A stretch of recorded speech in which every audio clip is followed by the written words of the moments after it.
NVIDIA unveiled DLSS 5 to a polarizing audience. And NetEase revealed the 2 heroes for Marvel Rivals Season 7.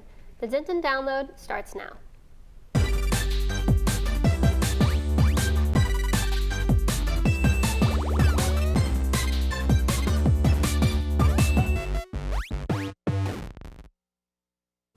Good afternoon, I'm Marty Bratcher. And I'm Christian Bursuch. NVIDIA revealed DLSS 5 on Monday, and they're calling it an absolute game changer for gaming. Jensen Huang, CEO of NVIDIA, said DLSS 5 is the GBT moment for graphics, blending handcrafted rendering with generative AI to deliver a dramatic leap in visual realism while preserving the control artists need for creative expression. The new technology uses AI to assume how certain features in-game would look if they were more photorealistic. Although DLSS 5 sounds great in words, the majority of gamers have made it clear that they are not interested in the so-called upgrade, quickly pointing out how uncanny the AI technology looks. Hong said criticisms of DLSS 5 are completely wrong. DLSS 5 is set to launch this fall. I've seen so many people poking fun at it, and obviously it's a little bit exaggerated, but in my opinion, not that much. You know, the one thing that I'll defend it for, because one thing, I think it looks horrendous in most cases, but it does make old games that are like way outaged look at least semi-modern, and I think for kids nowadays, that'll be cool for them to see. But Niantic Spatial, an AI company under Niantic, is using data collected from Pokemon Go players to train delivery robots. 30 billion images of buildings and landmarks documented by players are being used to build an accurate model of cities for Coco Robotics delivery robot, Coco. Coco's biggest problem is a weak GPS signal in cities where radio waves can bounce off large buildings. The data collected from Pokemon Go allows Coco to navigate without GPS. Coco delivery robots can be seen in Los Angeles, Chicago, Jersey City, Miami, and Helsinki. Pokemon Go was created in 2016 by Niantic in partnership with Nintendo and the Pokemon Company. Nintendo has sued the U.S. government over unlawful tariffs, joining more than 1,000 companies demanding a refund with interest. Despite many fans initially believing the lawsuit was over the use of Pokemon Pokopia in a White House post, Nintendo is going after the U.S. government for tariffs that cost the company billions of dollars during the recent launch of its Nintendo Switch 2 console. In 2025, the tariffs delayed the release of the Nintendo Switch 2 in the U.S. and Canada. Nintendo also raised prices on their hardware to make up for the tariff costs. Tech giant NVIDIA is making new moves to boost artificial intelligence. On Monday, the company announced a number of hardware and software upgrades to encourage the development of AI agents. The goal is for those agents to perform tasks for users. The announcement from CEO Jensen Huang came during the chipmakers' annual conference in San Jose, California. NVIDIA says some of its upgrades will benefit OpenClaw, an AI platform that executes tasks and acts as a personal assistant. Huang told conference goers the hype around AI and NVIDIA can be long-lasting. He said computing demand will keep growing. NetEase has revealed Season 7 of Marvel Rivals, titled The Hunt is On, along with balance changes and adjustments to the way ranked games ban heroes. Season 7 kicks off on March 20th and adds White Fox to the game as a support. According to NetEase Games, White Fox wields the power of her Kumino, the nine-tailed fox, bloodline alongside Swift's martial arts, adapting her combat style to fit any battle situation. She can use Yowo Gusel, fox marbles, to heal allies and damage enemies, absorb and store Kumino energy, and then unleash it to buff teammates and charm foes. NetEase also unveiled Black Cat, who will be joining the game during the season's mid-season update. They have yet to reveal what role she'll play, although controversially, I think she's going to be a tank, which I'm not very happy to hear. You actually think she will be? I mean, the posters in the background of the trailer say that she is 7'2". That is not DPS or support height, I'll tell you that. I don't know. She's giving DPS to me. I don't know. We'll see. We'll see soon. We'll see. After years of rumors and speculation, Sony and Marvel have finally released the first trailer for Spider-Man: Brand New Day. Although Tom Holland had already appeared in more films of Spider-Man than any other actor, he now has more solo Spider-Man films than any of his peers as well. The trailer drops us right where we left off, with Peter Parker, now watching Ned and MJ from afar after the events of Spider-Man No Way Home. But what's up with Peter's powers, and can the Hulk fix it? Why is the Punisher here? And the question on everyone's mind, who the heck is Sadie Sink playing? I'm really excited to see all these, like the Punisher. I didn't know the Punisher was going to be in there. And Sadie Sink. Yeah. We love Sadie Sink. The Switch 2 has just received a massive upgrade via its latest update.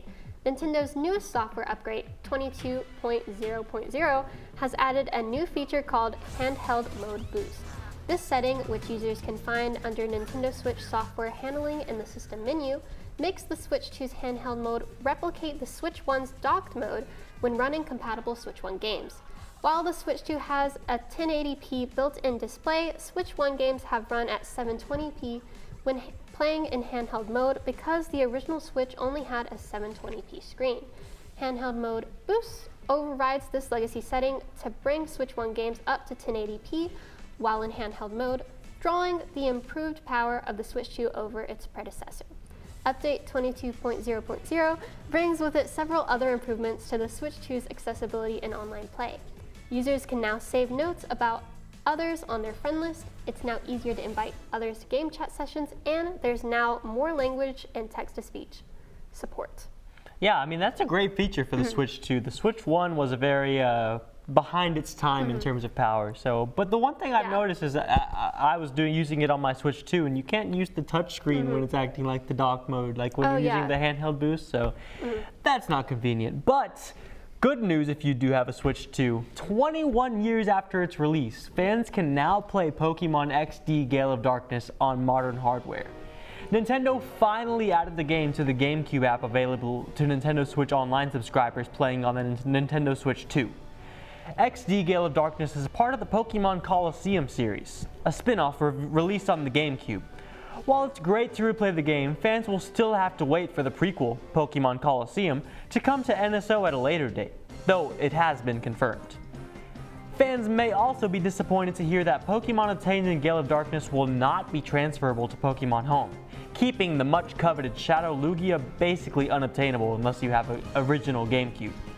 But superhero fans, rejoice! The beloved of Amazon Prime series Invincible is back. Season 4 premiered today with 3 episodes continuing the war against the Viltrumites. Episodes will air weekly on Wednesdays until April 22nd.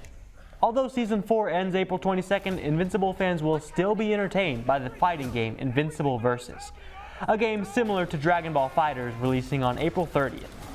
The next month is lined up for superhero fans, with Daredevil Born Again releasing on March 24th and The Boys Season 5 beginning April 8th.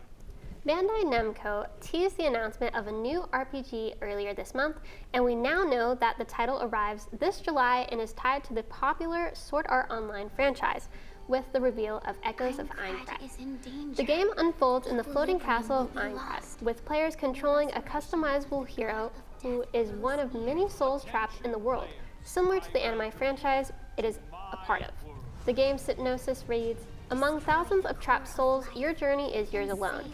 Will you rise, endure, and forge bonds that define your destiny, or will you perish while facing enemies stronger, faster, and more ruthless than you imagined?" Although not much is currently known about the Echoes of Aincrad, the game is coming on July 10th to PlayStation 5, Xbox Series X/S, and PC. I'm excited. I was a big Sword Art Online fan. It just seems like a very weird decision to make a single-player game in Sword Art Online. Defeats the online part, but maybe we'll change our minds. And if it's a good enough game, no one will care that it's single-player only. But the Dune Part 3 trailer is here. After the smashing success of the first 2 films, Warner Bros. Is going all in for the 3rd film, holding a special screening in LA for the teaser trailer featuring many of the stars in the film before releasing the trailer to the internet. Before the trailer played, director Denis Villeneuve told fans that Dune Part 3 would be different from the films it follows, saying, "If the first movie was more a contemplation of a boy exploring a new world, and the second movie was a war movie, this one is a thriller. It's more action-packed, more dense, more muscular." Dune has definitely become one of the biggest blockbuster franchises around. I'm excited to see Robert Pattinson step into the universe. I think Robert Pattinson has really been spreading his wings into like a lot of different franchises lately. I'm excited to see how he'll take on Dune. Yeah, absolutely. Death Stranding 2 on the Beach is set to arrive for PC tomorrow, less than a year after the game's original arrival on PS5. And though Hideo Kojima had teased that new content would be coming to all players regardless of platform, the director has only now revealed what that new content is. Kojima has confirmed that players can expect a slew of new features for Death Stranding 2 on the Beach later this week, including a harder difficulty mode, replayable boss fights, and a new live-action cutscenes that were initially cut from the PlayStation 5 release. There will also be 21.9 ultra-wide mode, various gameplay adjustments implemented following player feedback, plus new nightmares for Sam and a new chiral cat for his room. The new PC version will also include options for an uncapped frame rate, ultra-wide monitor support, and 32:9 super ultra-wide screen, all in 4K resolution. Though not confirmed, it's thought that this update will drop later this week, alongside or very near the PC release. After months of speculation about a PS5 release for Starfield, Bethesda has finally announced the release date, April 7th, along with Starfield's biggest free update yet. The centerpiece of the update is Free Lanes, a new system that allows players to manually travel between planets within a star system instead of relying entirely on fast travel. Using a new cruise-style flight mode, players can now move freely through space, with the chance to encounter random events like derelict ships, hostile encounters, and other discoveries across Starfield. Along with the PS5 launch and Free Lanes update, the Terran Armada story DLC will drop on April 7th as well, giving longtime fans of the game more content to enjoy alongside the update. Another old game, The Division 2, from having a player count of only 14,000 on its release date, The Division 2 recently doubled its player count with its recent 10th anniversary update. The update features improved lighting and graphics, exclusive limited time items to collect, crossover skins from other Tom Clancy titles, and a brand new game mode for The Division, Realism. The game mode takes place in the Warlords of New York expansion and makes every decision you make in the game more decisive, with the limited HUD, health, and ammo. The new game mode will only be available for a limited time, and so will the anniversary event that will end on April 2nd. In a new post on the Arc Raiders social media account, Embark Studios revealed that it has received reports of some players being banned over the use of accessibility controllers. This ban wave is not intentional, as Embark confirmed the studio is working hard on resolving this issue as soon as possible. The support team is currently reviewing all appeals of the bans, and the studio encouraged folks who have been impacted to continue reaching out. Embark will likely address whatever caused the controllers to be flagged in the first place for future updates. Although Arc Raiders hasn't seen a lot of controversial issues since it launched last year, Arc Raiders has to resolve this accessibility issue, especially now that it has competitors like Bungie's Marathon attempting to steal the game's current extraction crown. Yeah, you have to wonder how something like this even happens. Like, why are accessibility controllers being flagged as cheating? But the Mario movie is now less than 2 weeks away, and Nintendo has revealed a lot of characters that we can expect to see in the movie. While Donald Glover will join the cast as the beloved character Yoshi, fans can expect to see fan favorites like Rosalina, Birdo, Wart, and even cameos from other Nintendo franchises like the Pikmin.